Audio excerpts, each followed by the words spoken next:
Chapter 5 of my book Wildfire. You can find it on theplayroom.com.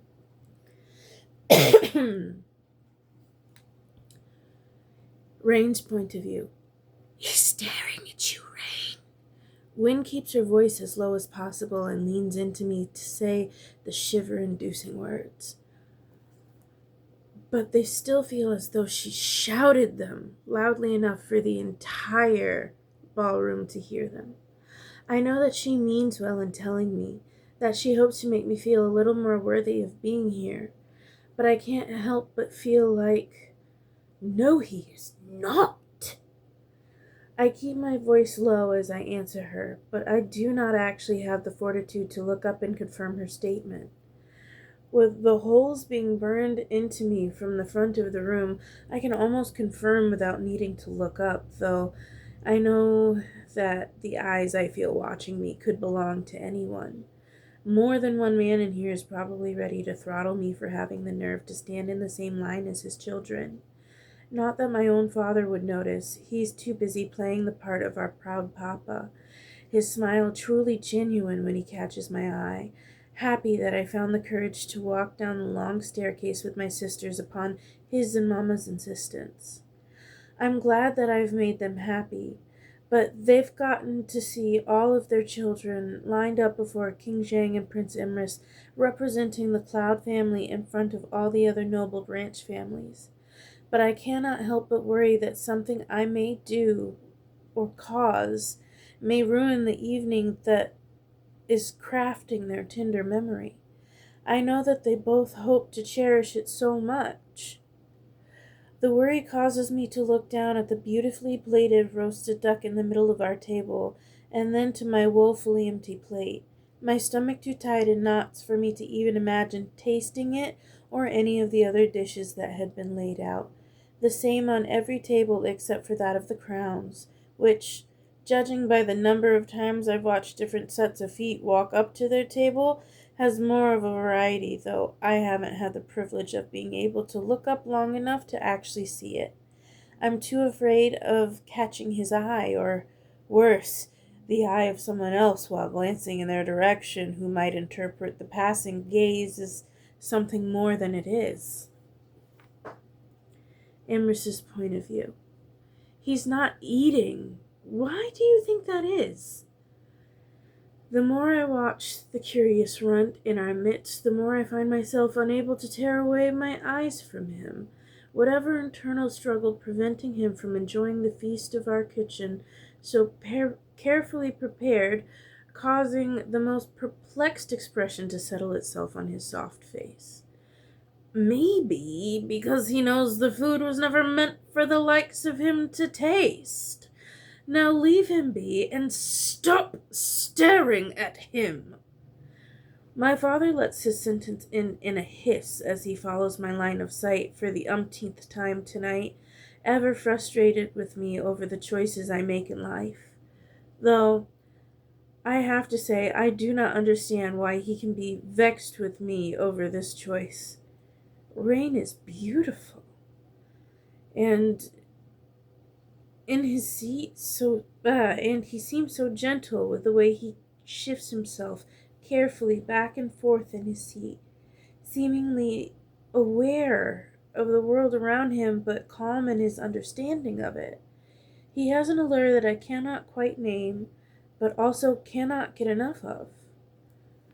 Father, have I ever told you how much of an ass you make yourself out to be on a daily basis? Because if you remind me, I'll certainly try to do it more.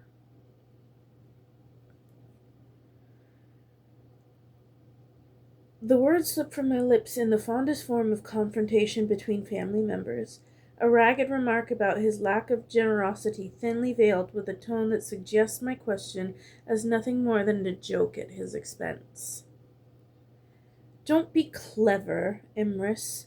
Your eyes are better utilized searching for the faces of actual candidates to be your bride instead of ogling that runt.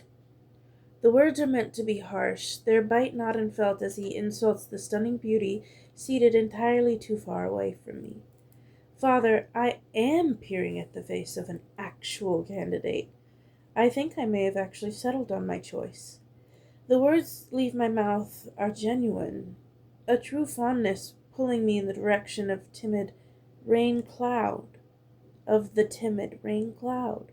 mine to be the first and hopefully the only name that appears on his dance card, even if I have to fill every slot of it myself.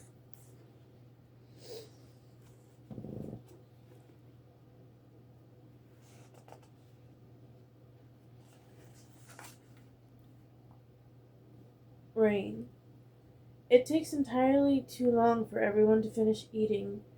More harsh glares being thrown my way as more and more people understand who I am and become unsettled with the fact that I had been put before the prince as if I were one of them, as if I belonged there and with no visible shame, or at least I hope I let show none of the fears swimming through my mind of how tonight could go wrong.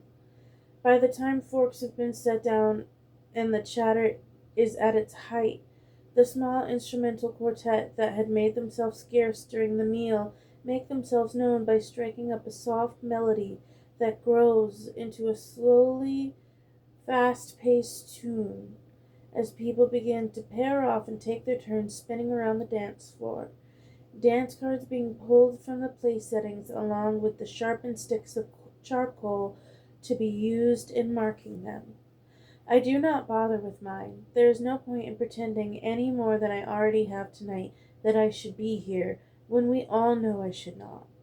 There would be no one asking to put their name down on what would have been my card, and there's no reason for any of them to want to. I just need to wait until enough people are focused on dancing instead of making sure I feel just as out of place as I am, and I should be able to convince Papa to let me slip away. Sure to be unbothered if I slip out through the bar terrace that leads directly into one of the rose gardens. I think I may be able to find my way back to our rooms from there, having passed them on the way there this morning, but if I had not, I could always wander through the roses by myself until the festivities have ended and rejoin my family when they make their way back as a group. Either way, it shouldn't be long now. Just a little bit longer, and I won't have to be so uncomfortable anymore. I won't be making everyone else uncomfortable anymore either. Today truly has been a nightmare, but at least I can say that the nightmare is almost over. We're getting to the juicy meat of the story. I really hope you stick around. This was chapter 6. Let me check. That was chapter 5 of Wildfire. I really hope you join me for chapter 6. It will be coming soon.